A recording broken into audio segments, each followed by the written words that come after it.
I'm Justin Adams with Justin and BK, and I'm here with the smoothest man in the media business. That's right, Jim Trotter, Pro Football Hall of Fame voter, and also with the NFL Fake Network. news. Right? Fake news. As we're here at Radio Row, Jim. First of all, thank you so much for joining us. My pleasure, as always. man. My pleasure. You have one of the biggest distinctions. Let's put it honest. In Broncos country right now, is you have the opportunity to present Mr. B, Pat Bowlen, to the Pro Football Hall of Fame. Huh? I mean, I'm just putting all the pressure on you, brother. You're smooth, man.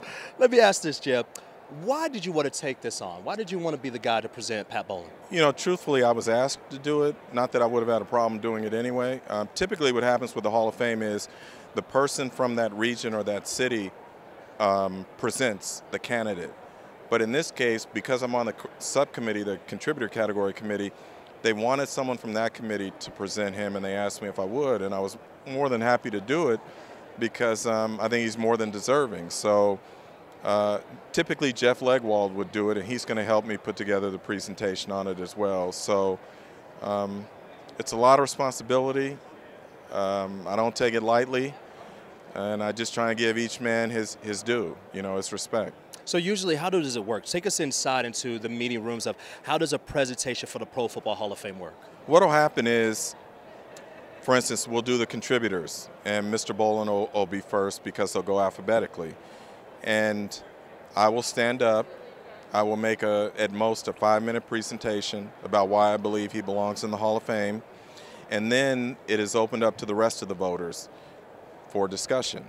Anyone have any concerns, any issues, anyone of support, those sorts of things.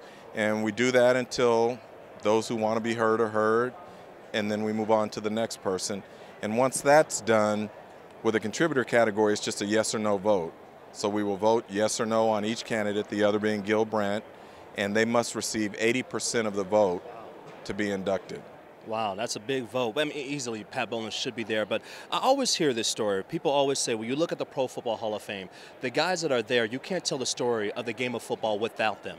When you look at Pat Bowlen, why is he one of the guys that you can't tell the story of pro football without him? Oh, I'm not sure we have enough time, but you think about his contribution to the game and his impact on the game, whether we're talking about Monday Night Football, which he was so instrumental in having, whether or not we talk about labor peace, which he was so instrumental in helping during that period. And we've seen the dangers when there is not labor peace with what's transpired during the last lockout. You talk about success on the field, all of the Super Bowls, the championships, those sorts of things.